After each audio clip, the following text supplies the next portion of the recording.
Durant ces 8 dernières années, l'éradication de la pauvreté rurale extrême en Chine a été l'une des initiatives clés du président Xi Jinping.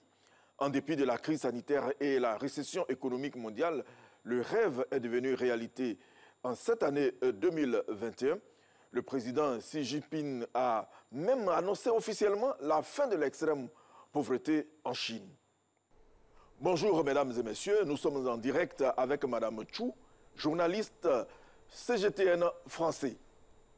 Bonjour madame Chu, comment la Chine a-t-elle réussi à sortir de la pauvreté? Peut-on parler de miracle économique chinois? L'éradication de l'extrême pauvreté en Chine est un miracle économique mondial à tout point de vue. Ces 40 dernières années, plus de 800 millions de personnes en sont sorties. Et depuis le 18e congrès national du Parti communiste chinois en 2012, ce sont plus de 100 millions de personnes qui ont été sorties de la pauvreté en seulement 8 ans, soit 10 millions de personnes par an. C'est un miracle sans pareil dans l'histoire de l'humanité. De nombreuses organisations internationales et des universitaires se sont penchés sur les clés de ce succès.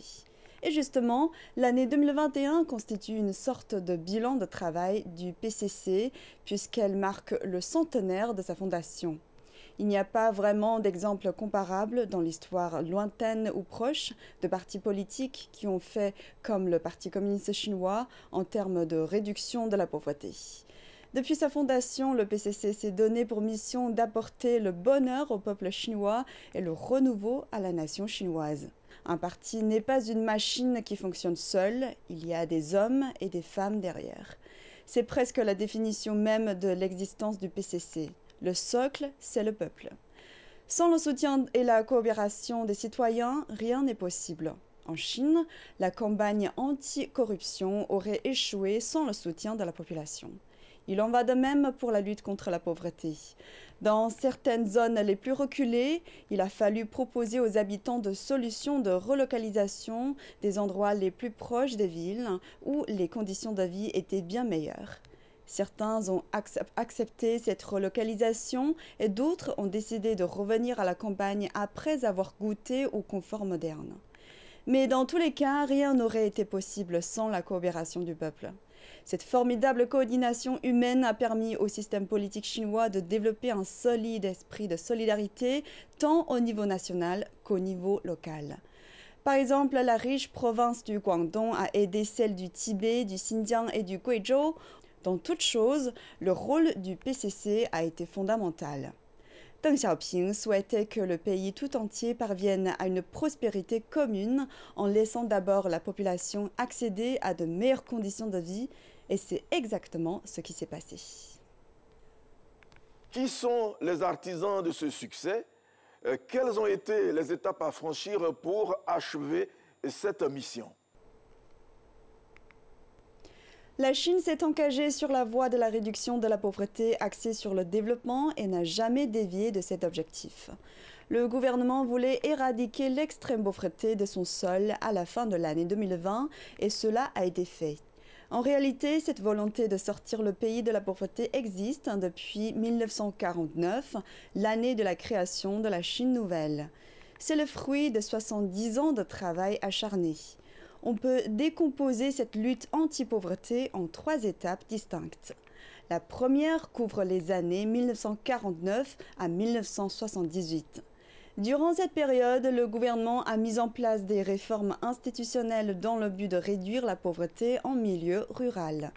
Grâce aux réformes foncières, le droit à la propriété pour les paysans a été assoupli et les infrastructures rurales ont été améliorées ainsi que les structures d'éducation et de santé. La technologie a commencé à arriver dans les campagnes et progressivement, un système de sécurité sociale a vu le jour. La production céréalière a augmenté de 169% et la mortalité infantile s'est effondrée de 75% alors que l'espérance de vie augmentait. La seconde étape concerne la période allant de 1978 à 2012.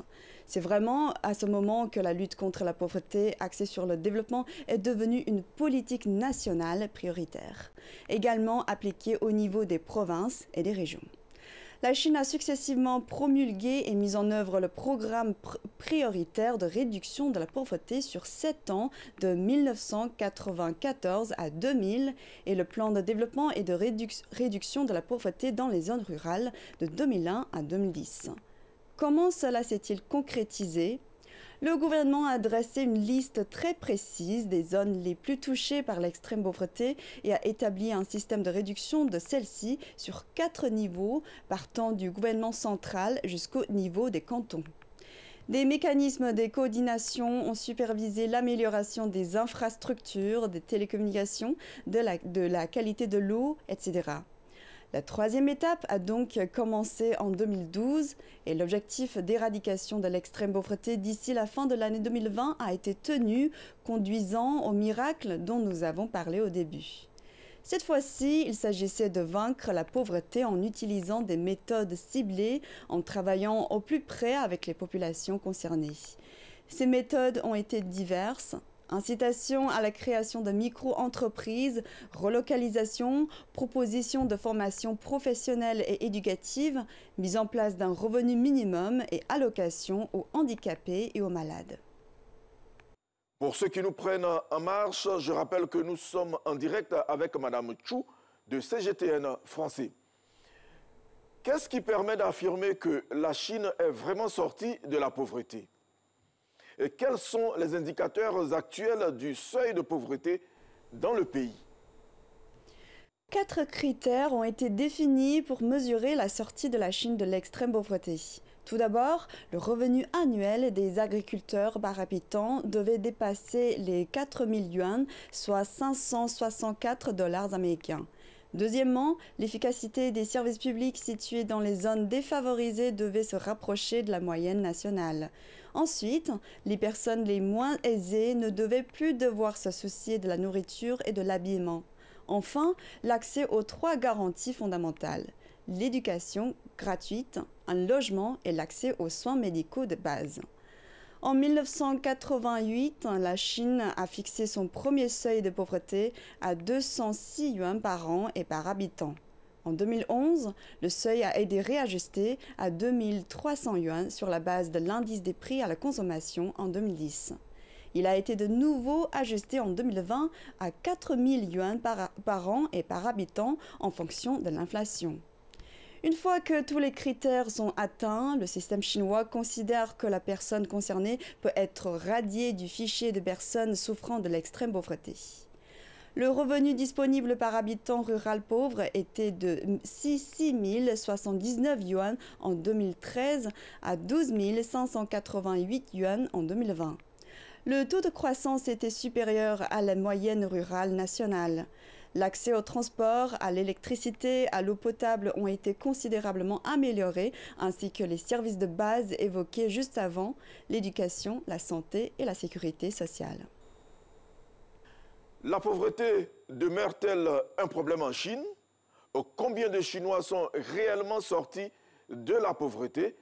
Et y a-t-il de nouveaux objectifs à atteindre? Même si l'objectif concernant la sortie de l'extrême pauvreté a été résolu fin 2020, il reste en effet le problème de la pauvreté relative dans le pays. Et la définition même de la pauvreté a évolué. Le seuil de pauvreté défini en Chine en 1978 n'est plus le même qu'aujourd'hui. Et c'est le pareil pour le reste de la communauté internationale. Il est évident qu'après la pauvreté extrême, c'est à la pauvreté relative qu'il faut s'attaquer et veiller à ce que ceux qui ont été sortis de la pauvreté n'y retombent pas. C'est un défi qui s'impose à tous les pays sur cette planète. Il y a des pauvres même dans les pays les plus riches. Lors de la 5e session plénière du 19e comité central du PCC, le 14e plan quinquennal a été adopté et celui-ci propose de mettre l'accent sur le développement des classes moyennes. Celle-ci compte environ 400 millions de personnes en Chine. Si nous nous projetons d'ici 10 ou 15 ans avec 700 millions de Chinois appartenant à la classe moyenne, il est évident que la pauvreté sera plus facile à combattre. Vous l'avez compris, le combat est encore loin d'être terminé, mais il se poursuit. Xi Jinping a beaucoup misé sur la redynamisation des zones rurales. Le jour même où il annonçait que la pauvreté extrême était éradiquée, il a mis en place une nouvelle organisation gouvernementale chargée de la revitalisation rurale. En gros, il s'agit d'améliorer les revenus et les conditions de vie des populations qui vivent à la campagne et le meilleur moyen d'y parvenir, c'est la modernisation des techniques agricoles et un bon approvisionnement en céréales en garantissant des produits de qualité. L'utilisation de machines et de drones agricoles se généralise un peu partout dans le monde. Il facilite énormément la tâche aux agriculteurs en préservant leur santé. Et bien entendu, il contribue à augmenter les rendements de façon exponentielle. Grâce à des plateformes de gestion intelligentes et automatisées, les agriculteurs chinois peuvent accéder 24 heures sur 24 et 7 jours sur 7 au suivi de leur culture, la vitesse de croissance des céréales, etc. C'est un immense pas en avant. Le système moderne d'irrigation des parcelles et des semailles s'adapte parfaitement aux conditions locales. Il a permis d'atteindre l'objectif ambitieux de rendement de 650 milliards de kilogrammes de grains par an. Clairement, la revitalisation des zones rurales a toujours été au centre des préoccupations du gouvernement chinois. Retour sur notre plateau ici à Abidjan. Madame Chu, comment la Chine a-t-elle réussi à mener de front la lutte contre la pandémie de Covid tout en maintenant la stabilité de son économie?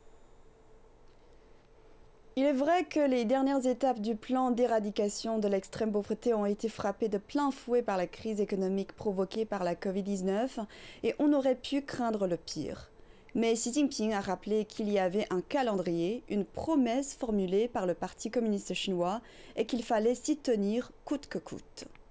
Il a donc demandé aux autorités centrales et locales de se concentrer sur la lutte anti-pauvreté.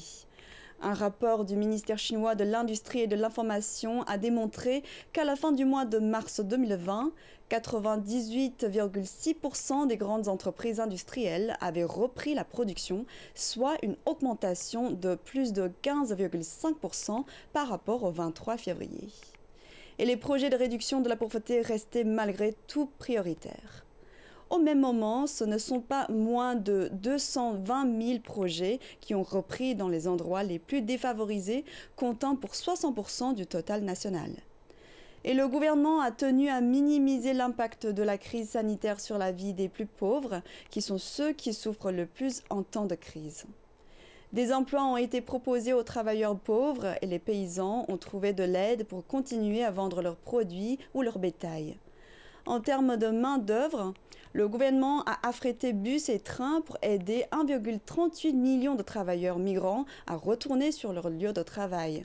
Au total, ce sont 20 millions de travailleurs migrants dans 25 provinces qui ont pu retourner ou retrouver une activité.